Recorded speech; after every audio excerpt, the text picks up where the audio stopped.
Hi, I'm Chris Wilson. Most modern action RPGs calculate action speed more accurately than Diablo II did. Every increase makes you a little faster. And yet, whenever a new action RPG is announced, some hardcore Diablo II fans are disappointed to hear that it doesn't contain speed breakpoints. Why would players prefer a system in which some stat increases do literally nothing? To answer that, we need to take a look at how Diablo II measures time, and at the strange optimization game created by rounding animations to a whole number of frames. When players talk about breakpoints in action RPGs, they're referring to the concept of increases to a number not having any effect until that number hits a specific value, which is called a breakpoint. This is seen in Diablo II with stats that affect the speed of action, such as attacking, casting, and hit recovery. The game's internal simulation runs at 25 frames a second, regardless of your graphical frame rate. Each of these animations takes a certain number of frames to play. For example, on an Amazon, the default cast speed is 19 frames long. If you have no faster cast rate bonuses on your character, then casting a spell takes 19 frames, which is 19/25ths of a second, or 760 milliseconds. Your faster cast rate stat makes this faster. There's a bit of complexity with diminishing returns being applied, but broadly speaking, the time it takes to cast the spell is reduced somewhat proportionally to the amount of faster cast rate you have. The really important thing to know, though, is that spells in Diablo II take a whole number of frames to cast. An Amazon spell starts at 19 frames long. Once you get to 7% faster cast rate, it decreases to 18 frames. At 14% faster cast rate, it decreases to 17 frames, and so on. If you manage to somehow stack 152% faster cast rate on your Amazon, you're casting spells at 11 frames each, or a couple of frames faster than the sorceress's base speed. But what happens if you don't quite reach the threshold to go down another frame of animation speed? Well, nothing happens. Any points of faster cast rate you gain between, say, 100 and 151% on Amazon have literally no effect, because they're not large enough to hit the 152% breakpoint. The consequence of this is that there are arbitrary sweet spots of attack speed, cast speed, and hit recovery that players want to reach because the jump in animation speed happens all at once. Players created tables of speed breakpoints and optimized their characters around these thresholds. Many of them had a lot of fun doing so. It was an important part of the game for them. This behavior occurred because Diablo II measured animations in whole numbers of simulation frames. An animation would begin on one frame and finish a fixed number of frames later. But that's not the only way to implement action speed. Suppose a speed bonus reduces an animation to a length that falls partway between two simulation frames. A game can preserve that fractional time and carry it over to the next action. Over several actions, the character then performs at the intended average speed. Diablo II instead rounds each animation up to a whole number of frames and just discards that fractional time. Most modern action RPGs generally preserve it.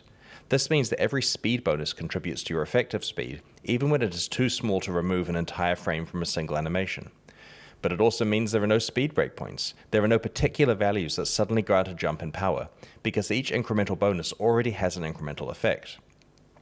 But despite this modern system being smoother and more predictable, I still see players asking if each new action RPG announced has speed breakpoints, like Diablo II did.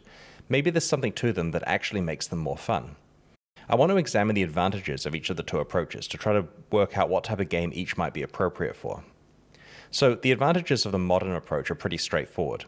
Every speed bonus does exactly what it says. Even small ones have a small effect. You feel continuous improvement to your character as numbers get larger.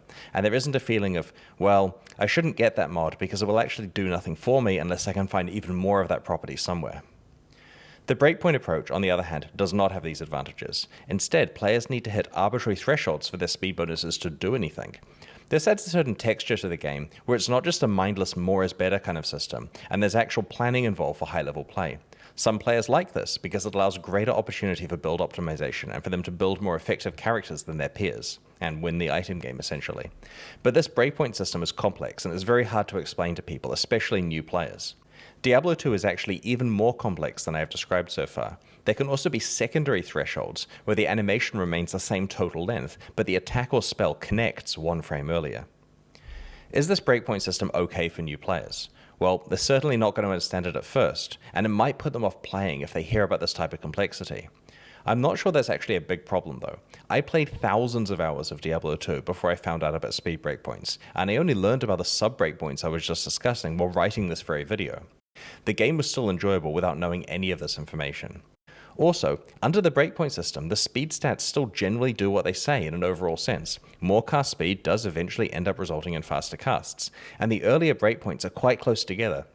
So you only start running into big gaps once you get into building heavily optimized endgame characters. I'm sympathetic towards players who want breakpoints, as I do like it when a game rewards players for learning about how game systems work in a lot of detail, and this particular one is generally out of the way enough for new players that they need not worry about it until they've mastered a lot of other systems first. But I can't help feeling that speed breakpoints in Diablo II are arbitrary. They're a consequence of an implementation detail, whether rounding occurs or not. A fascinating question is whether the developers of Diablo II actually intended it to work like this, or whether it was just an accidental emergent behavior that resulted from the way that speeds were calculated and frame times were rounded. It could be entirely possible that the designers of the game just didn't know that such rounding was occurring until well after it was released. So to answer this question, I asked David Brevik, one of the creators of Diablo II. He confirmed that speed breakpoints were completely intentional and that he knew such rounding was occurring and did the math on it while developing the game. So there we go, straight from one of the game's creators. So while the modern approach to action speed calculation means that stats function exactly as they say, and speed calculation math becomes very simple and understandable, there may still be a place for intentional rounding that creates breakpoints. I don't believe that players specifically love inaccurate timing, but I do think that many players love systems where reaching a target requires planning and produces a noticeable payoff. Designers of action RPGs should consider that micro-optimization plateaus like Diablo II speed breakpoints are enjoyed by advanced players, and that you have the opportunity to design them into your games intentionally. In the meantime, you should keep your eyes open for ones that naturally arise through rounding and internal calculations, and know that if you let any slip through, you should absolutely expect players to do the math, create crazy tables, and heavily optimize their characters around them. If you enjoyed this video, please like it and subscribe.